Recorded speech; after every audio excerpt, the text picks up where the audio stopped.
Loan ನೆಗೋಸಿಯೇಷನ್ಗಿಂತ ಮುಂಚೆನೇ ನಾವು at least 30% ನಾವು DPRಗಳು ಎಲ್ಲ ಸಬ್ಮಿಟ್ ಮಾಡಬೇಕಾಗಿತ್ತು. ನಾವು ಮೋರ್ ದೆನ್ 50% ನಾವು ಮಾಡಿದ್ದೀವಿ ಸುನಿಲ್ ಅಣ್ಣ. So we are on track as per the ADB guidelines, we are ahead. So ನೀವೇನು ಸ್ಲೋ ಆಗಿ ನೀವು ಪ್ರಗತಿ ಪಥ ಅಲ್ಲ, ಇದು ಬೇರೆ ಹೆಸರೇ ಚೇಂಜ್ ಮಾಡಿ ಅಂತ ಇದ್ರಲ್ಲ sir. We are well ahead of ADB schedule number 1 and within 1.5 months we will call. In the ಒಂದು ನಿಮಿಷ in the next 1.5 year ಅಧ್ಯಕ್ಷರೇ 7110 ಕಿಲೋಮೀಟರು ನಮ್ಮ ಇಲಾಖೆಯಿಂದ ನಮ್ಮ ರಾಜ್ಯದ ಗ್ರಾಮೀಣ ಪ್ರದೇಶದಲ್ಲಿ ನಾವು ಮಾಡಿಕೊಡ್ತೀವಿ ಅಧ್ಯಕ್ಷರೇ. ವಿಳಂಬ ಆಗಿಲ್ಲ. We are sticking to the guidelines of ADB. First ಹೇಳಿರೋದು ನಿಜ, 2024ಕ್ಕೆ ಘೋಷಣೆ ಆಗಿರೋದು. ಬಟ್ ಯಾವತ್ತೂ ಕೂಡ ಹಿಂದೆ ನಮ್ಮ ರಾಜ್ಯದಲ್ಲಿ 7110 ಕಿಲೋಮೀಟರ್ ರಸ್ತೆ ಯಾವತ್ತು ಪ್ರಪೋಸಲ್ ಆಗಿಲ್ಲ. So quite naturally it's going to take time. We will deliver sir as per guidelines, as per schedule. ನಾವು ಇನ್ನೂ 1.5 ವರ್ಷದ ಒಳಗಡೆ ಇದೆಲ್ಲನೂ ಕಾಮಗಾರಿಯನ್ನು ಮುಗಿಸ್ತೀವಿ ಅಧ್ಯಕ್ಷ. ಇದರಲ್ಲಿ ನನ್ನ ಆತಂಕ ಏನು ಅಂತ ಕೇಳಿದ್ರೆ, ನಾನು ಮೊನ್ನೆ ಸೆಕ್ರೆಟರಿ ಹತ್ರ ಮಾತಾಡ್ತಾ ಇದ್ದೆ. ನಿಮ್ಮ ಆನ್ಸರಲ್ಲಿ 293 ರಸ್ತೆಗಳನ್ನ ಫಾರೆಸ್ಟ್ನವರು ಕ್ಲಿಯರೆನ್ಸ್ ಇಲ್ಲ ಅಂತ ಮಾಡಿದೆ. ಆ 293ಗಳಲ್ಲಿ ನಮ್ಮ 3-4 ಜಿಲ್ಲೆಗಳಲ್ಲೇ ಬಹಳ ಇದೆ. ದಕ್ಷಿಣ ಕನ್ನಡ, ಉಡುಪಿ, ಉತ್ತರ ಕನ್ನಡ, ಚಿಕ್ಕಮಗಳೂರು ಈ ಜಿಲ್ಲೆಗಳಲ್ಲೇ ಜಾಸ್ತಿ ಇದೆ. ನೀವು ಉಳಿದೆಲ್ಲ ರಸ್ತೆಗಳನ್ನ ಟೆಂಡರ್ ಮಾಡ್ಲಿಕ್ಕೆ 1.5 ತಿಂಗಳು ಅಂತ ಹೇಳ್ತೀರಿ. ಈ ರಸ್ತೆಗಳನ್ನ ಟೆಂಡರ್ ಮಾಡ್ಲಿಕ್ಕೆ ನೀವು ಮೇನೊಳಗೆ ಮಾಡ್ಲಿಲ್ಲ ಅಂತಂದ್ರೆ ನಮಗೆ ಮುಂದಿನ ವರ್ಷ ಕೆಲಸನೇ ಆಗಲ್ಲ. ಸೊ ಇದು ಪ್ರಾಬ್ಲಮ್ ಇದೆ. ಹಾಗಾಗಿ ನನ್ನ ಸಲಹೆ ಏನು ಅಂತಂದ್ರೆ, ಈಗ ಆಲ್ರೆಡಿ ಇರುವಂತ ಎಕ್ಸಿಸ್ಟಿಂಗ್ ರೋಡ್ಗಳು, ಯಾವ್ದು ಅರಣ್ಯದ ಸಮಸ್ಯೆ ಇಲ್ಲ. ನಾವು ಕೊಟ್ಟಿರುವಂತ ರೋಡ್ಗಳೆಲ್ಲವೂ ಕೂಡ ಎಕ್ಸಿಸ್ಟಿಂಗ್ ರೋಡ್ಗಳೇ. ಅವ್ರು ಯಾಕೆ ಅದನ್ನ ಆಕ್ಷೇಪಣೆ ಮಾಡಿದಾರೋ ನಂಗೆ ಗೊತ್ತಿಲ್ಲ. ಹಾಗಾಗಿ ದಯಮಾಡಿ ಮತ್ತೊಂದ್ಸರಿ ಮೀಟಿಂಗ್ ಕರೆದು, ಆಲ್ರೆಡಿ ಎಕ್ಸಿಸ್ಟಿಂಗ್ ರೋಡ್ ಇರೋದ್ ಕಾರಣಕ್ಕೆ ದಯಮಾಡಿ ಇದನ್ನ ಕ್ಲಿಯರ್ ಮಾಡ್ಕೊಳ್ಳೋದು ಒಳ್ಳೇದು ಸರ್.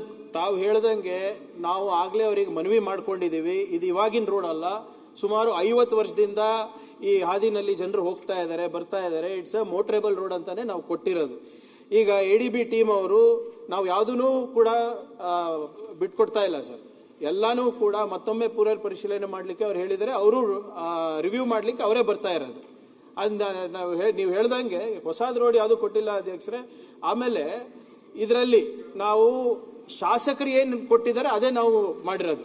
ಇದರಲ್ಲಿ ಯಾವುದೇ ನಮ್ದು ಹಸ್ತಕ್ಷೇಪ ಇಲ್ಲ. ಯಾರು BJP ಇರ್ಬೋದು, JDS ಇರ್ಬೋದು, ಕಾಂಗ್ರೆಸ್ ಇರ್ಬೋದು, ಸ್ಥಳೀಯ ನಾಯಕರು ಏನ್ ಕೊಟ್ಟಿದ್ದಾರೆ ಅದನ್ನೇ ನಾವು ತಗೊಂಡಿರೋದು ಅಧ್ಯಕ್ಷ. ಅದನ್ನಾನು ಕೂಡ ನೀವು ಹೇಳಿದ್ರೆ ಯಾವುದೇ ಬಿಡುವ ಪ್ರಶ್ನೆ ಇಲ್ಲ. ಅಕಸ್ಮಾತ್ ಏನಾದ್ರು ಆಲ್ಟರ್ನೇಟ್ ರೋಡ್ಸ್ ಗಳನ್ನ ಅವರು ಸಜೆಸ್ಟ್ ಮಾಡಿದ್ರೆ ಇಮಿಡಿಯೇಟ್ ನಿಮ್ ಗಮನಕ್ಕೆ ತಂದು ಅದನ್ನಾನು ಚೇಂಜ್ ಆಫ್ ವರ್ಕ್ ಮಾಡಿಸ್ಕೊತೀನಿ. ನೀವು ಹೇಳಿದಾಗ ನನ್ನ ಕ್ಷೇತ್ರದ 9 ರೋಡ್ ಕೊಟ್ಟಿದ್ದೀನಿ. ಅದರಲ್ಲಿ 7 ಕೈ ಬಿಡ್ತಾ ಇದೀರಿ. ರಿವ್ಯೂ ಕೊಟ್ಟಿದ್ದೀರಿ. ಈ ಸರಿ ನೀವು ಟೆಂಡರ್ ಮಾಡ್ಲಿಲ್ಲ ಅಂತಂದ್ರೆ ಜನವರಿ ಒಳಗೆ ಕೆಲಸನೇ ಆಗಲ್ಲ. ಪ್ರಾಬ್ಲಮ್ ನೋಡಿ ಸರ್. ಈಗ ನಾವು ನಡಿಬೇಕು. ಅವ್ರದ್ದು ಒಂದ್ ನಿಮಿಷ ಸರ್. ಅವ್ರೇನ್ ಕೇಳ್ತಾ ಇದಾರೆ ಅಧ್ಯಕ್ಷರೇ, ರಿಸರ್ವ್ ಫಾರೆಸ್ಟ್ ಇದೆ, ಫಾರೆಸ್ಟ್ ಏರಿಯಾ. ಉತ್ತರ ಕನ್ನಡದಲ್ಲಿ ಚಾಮರಾಜನಗರದಲ್ಲೆಲ್ಲ ರಿಸರ್ವ್ ಫಾರೆಸ್ಟ್, ಅನಿಮಲ್ ಕಾನ್ಫ್ಲಿಕ್ಟ್ ಇದೆ ಅಂತ ಕೇಳ್ತಾ ಇದಾರೆ ಅಧ್ಯಕ್ಷರೇ. ಯಾವ ಮಟ್ಟಕ್ಕೆ ಡೀಟೇಲಿಂಗ್ ಹೋಗ್ತಾ ಇದಾರೆ ಅಂದ್ರೆ, ಈ ಬರ್ಡ್ಸ್ ಮೈಗ್ರೇಟರಿ ಪ್ಯಾಟರ್ನ್ ಕೂಡ ಕೇಳ್ತಾ ಇದ್ದಾರೆ. ಈಗ ಇದು ನಾವು ಕೊಟ್ಟಿರೋ ಮಾನದಂಡಗಳಲ್ಲ ಅಧ್ಯಕ್ಷರೇ, ಅವ್ರು ಕೊಟ್ಟಿರೋ ಮಾನದಂಡಗಳು. But be rest assured, I would like to assure the house ಅಧ್ಯಕ್ಷರೇ, ಯಾವುದೇ ರೀತಿಯಾದಂಥ ಬದಲಾವಣೆ ಆಗ್ಲಾರ್ದಂಗೆ ನೋಡ್ಕೋತೀವಿ. ಅಂಥದ್ದು ಏನಾದರೂ ಅವರು ಪರಿಷ್ಕರಣೆ ಮಾಡ್ಲಿಕ್ಕೆ ಹೇಳಿದ್ರೆ ಅದು ಮಾನ್ಯ ಶಾಸಕರುಗಳು ಯಾವುದೇ ಕ್ಷೇತ್ರ ಇರ್ಬೋದು ಅವ್ರ ಗಮನಕ್ಕೆ ತಂದೆ ನಾನು ಮಾಡ್ತೀನಿ. ಇದು ಬಿಟ್ಟು ಏನಾದ್ರು ಹೇಳಿಕೆ ಗೋಪಾಲಕೃಷ್ಣ ಅವರೇ? ಅಲ್ಲ ಸರ್, ಈಗ ಬೇರೆ ಏನಿದೆ? ಅಲ್ಲ, ನಾನು ಹೇಳೋದು ಸರಿ ಇದೆ ಸರ್, ಮಂತ್ರಿಗಳು ಹೇಳಿ ಸರಿ ಇದೆ. ಕೂತ್ಕೊಳ್ಳಿ. ಅಲ್ಲ ಸರ್, ರಸ್ತೆ ಮಾನದಂಡ ಇದೆಯಲ್ಲ, ಅದು ಎಷ್ಟೇ ಕಳಿಸ್ಕೊಟ್ರು ಚರ್ಚೆ ಮಾಡಿ ಹೇಳಿದ್ರಲ್ಲ. ಅಲ್ಲ ಸರ್, ಜನಸಂಖ್ಯೆ ಆಧಾರದ ಮೇಲೆ ಹೋಗ್ತಾ ಇದ್ರೆ ರಸ್ತೆ ಮಾಡ್ಲಿಕ್ಕೆ ಆಗಲ್ಲ. ಅದಕ್ಕೋಸ್ಕರ ಏನಾದ್ರು ನಿರ್ಣಯ ಮಾಡ್ಕೊಳ್ಬೇಕು. ಒಂದೇ ಅಲ್ಲ, ಒಂದ್ ನಿಮಿಷ ಸರ್, PMJSYನೂ ಹಾಗೆ ಆಗಿದೆ ಸರ್, ಅವ್ರದ್ದು ಅದೇ ಪರಿಸ್ಥಿತಿ ಆಗಿದೆ. ಹಾಗಾಗಿ ಯಾವುದೇ ಹಳ್ಳಿ ರಸ್ತೆ ಮಾಡ್ಲಿಕ್ಕೆ ಆಗ್ತಾ ಇಲ್ಲಲ್ಲ, ಅದಕ್ಕೋಸ್ಕರ ಒಂದು ನಿರ್ಣಯ ತಗೊಳ್ಳೋದು ಒಳ್ಳೇದು. ಅಧ್ಯಕ್ಷರೇ, ಪ್ರಿಯಾಂಕಾ ಖರ್ಗೆ ಅವರು ಬಹಳ ಸವಿಸ್ತಾರ ಉತ್ತರ ಕೊಟ್ಟಿದ್ದಾರೆ. ಅಲ್ದಲ್ಲೇ ನಾವು ಅವ್ರ ಮೇಲೆ ಚಾರ್ಜ್ ಮಾಡ್ಬೋದಾಯ್ತು. ಅವರು ಸುಮ್ಮನಿದ್ದಿದ್ರೆ, ಅವ್ರು ಎಷ್ಟು ಕಷ್ಟಪಡ್ತಾ ಇದ್ದಾರೆ ಅಂತ ದಿವಸ ನಾನು ಅವ್ರ ಆಫೀಸ್ಗೆ ಹೋಗಿ ಅವರು ಸೆಂಟ್ರಲ್ ಹೌದ್ರಿ ಇರೋದು ಬಹಳ ಆಕ್ಟಿವ್ ಆಗಿ ಏನಾದ್ರು ಮಾಡಿ ಗೌರವ ಉಳಿಸ್ಬೇಕು ಅಂತ ಹೇಳಿ ಓಡಾಡ್ತಾ ಇದ್ದಾರೆ. ADB ಅವರು ಅವ್ರ ಕ್ವಶನ್ ಅಬ್ಜೆಕ್ಷನ್ ಹಾಕಕ್ಕೆ ಇರೋದು, ಸುಮ್ಮನೆ ಸಾಲ ಕೊಟ್ರೆ ಅವ್ರಿಗೆ.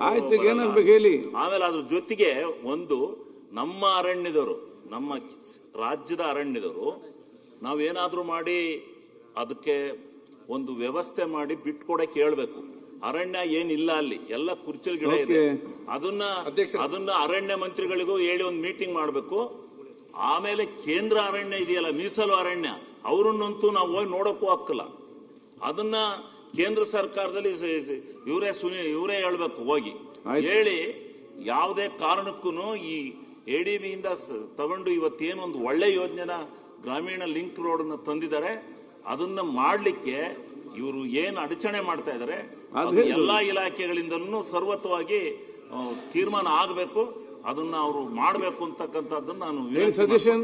ಅಧ್ಯಕ್ಷರೇ, ಏನಿಲ್ಲ, ಸಚಿವರಲ್ಲಿ ಕ್ಲಾರಿಫೈ. ಈಗ ತಾವು ಶಾಸಕರಿಂದ ಏನು ಲಿಸ್ಟ್ ತಗೊಂಡಿದ್ದೀರಿ, ಆ ಲಿಸ್ಟ್ ಅಲ್ಲಿ ಪೂರ 100% ಕೊಡ್ತಾರಾ ಅಥವಾ ಏನಪ್ಪ ಅಂದ್ರೆ 40% 50% ಅಷ್ಟು ಕೊಡ್ತಾರ? ಅದೊಂದು ಕ್ಲಾರಿಫೈ ಕೊಡಬೇಕು. ಮೊನ್ನೆ ಸಚಿವರಲ್ಲಿ ಇನ್ನೊಂದು, ಇದರಲ್ಲೂ ಕಾಂಗ್ರೆಸ್ BJP JDS ಡಿವೈಡೇಷನ್ ಮಾಡಿದ್ರೆ ಮಾಡಬಾರ್ದಂತ ಒಂದು ಮನವಿ. ಆಯ್ತು ಅಧ್ಯಕ್ಷರೇ, ಬೇಲೂರು ಶಾಸಕರು ಹೇಳ್ದಂಗೆ ಪ್ರಧಾನ ಮಂತ್ರಿ ಗ್ರಾಮ ಸಡಕ್ ಯೋಜನಾ ನಾಮ್ಸು ಬಹಳ ಕಠಿಣವಾಗಿದೆ. ನಾವು ಸರಳೀಕರಣ ಮಾಡಿದ್ದೀವಿ. ನಾವು ಆರ್ಥಿಕ ಚಟುವಟಿಕೆಗಳ ಮೇರೆಗೆ ನಾವು ರಸ್ತೆಯನ್ನ ಕೊಡಿ ಅಂತ ಹೇಳಿದೀವಿ. ಅದು ಶಾಲೆಗೆ ಹೋಗ್ಬೋದು, ಮಾರುಕಟ್ಟೆಗೆ ಹೋಗ್ಬೋದು, APMC ಯಾರ್ಡಿಗೆ ಹೋಗ್ಬೋದು, ಅಥವಾ ಪಟ್ಟಣಕ್ಕೆ ಕನೆಕ್ಟ್ ಆಗ್ತಾ ಇರ್ಬೋದು, ಅಥವಾ ಹ್ಯಾಬಿಟೇಷನ್ ಟು ಹ್ಯಾಬಿಟೇಷನ್ ಕನೆಕ್ಟಿವಿಟಿ ಇರ್ಬೋದು, ತಾಂಡಾ ಟು ಹ್ಯಾಬಿಟೇಷನ್ ಪಟ್ಟಣಕ್ಕೆ ಹಳ್ಳಿಗಳಿಗೆ ಕನೆಕ್ಟಿವಿಟಿ ಇರ್ಬೋದು. ಹಂಗೆ ಸಂಪೂರ್ಣವಾಗಿ ಸರಳೀಕರಣ ಮಾಡಿದ್ದೀವಿ ಅಧ್ಯಕ್ಷರೇ. ನಮ್ಮ ಇದಕ್ಕೆ ಯಾಕೆ ಪ್ರಗತಿ ಪಥ ಅಂತ ಇಟ್ಟಿದ್ದೀವಿ ಅಂದರೆ, ಈ ಪಥಗಳೇನಿದೆ, ಈ ರಸ್ತೆಗಳೇನಿದೆ, ಆರ್ಥಿಕ ಚಟುವಟಿಕೆಗಳಿಗೆ ಅಥವಾ ಶೈಕ್ಷಣಿಕ ಚಟುವಟಿಕೆಗಳಿಗೆ ಒಂದು ಉತ್ತಮವಾದಂಥ ವಾತಾವರಣ ನಿರ್ಮಾಣ ಮಾಡಲಿಕ್ಕೆ ಈ ಯೋಜನೆಯನ್ನು ತಂದಿದ್ದು ಅಧ್ಯಕ್ಷರೇ. ಅಂಥದ್ದು ಯಾವುದಾದ್ರೂ ಅಡಚಣೆಗಳು ಆಗ್ತಾ ಇದ್ರೆ ಅದು ನನ್ನ ಗಮನಕ್ಕೆ ತಂದರೆ ಅದು ಸರಿಪಡಿಸ್ತೀನಿ. ಒಂದನೇದು, ಮಾನ್ಯ ಗುರ್ಮಿಟ್ಕಲ್ ಶಾಸಕರು ಕೇಳಿದಾಗೆ ಅವರಿಗೆ 22 ಕಿಲೋಮೀಟರ್ ಬಹುಶಃ ಹೋಗಿದೆ ಅಂತ ನಾವು ಭಾವಿಸ್ತಾ ಇದ್ದೆ. ಅವ್ರು ಏನು ಕೊಟ್ಟಿದ್ದಾರೆ 22 kilometre will be considered sir. ಯಾವುದೇ ರೀತಿಯಾದ 50% 40% ನಾವು ಮಾಡೋಕ್ಕೆ ಹೋಗಿಲ್ಲ. ಅದು ನೀವು ಯಾವ್ದು ಕೊಟ್ಟಿದ್ದೀರಾ ಅದನ್ನೇ ಅದು ಅನುಮೋದನೆ ಮಾಡಿ ನಾವು ಆಗಲೇ ಕೊಟ್ಟಿದ್ದೀವಿ. ಅದು ಓಕೆ. ಈಗ ಒಂದು ಹೆಚ್ಚಿನ ವಿಡಿಯೋಗಳಿಗೆ ಪ್ರತಿಧ್ವನಿ ಯೂಟ್ಯೂಬ್ ಚಾನೆಲ್ ಸಬ್ಸ್ಕ್ರೈಬ್ ಮಾಡಿ, ಬೆಲ್ ಐಕಾನ್ ಕ್ಲಿಕ್ ಮಾಡಿ.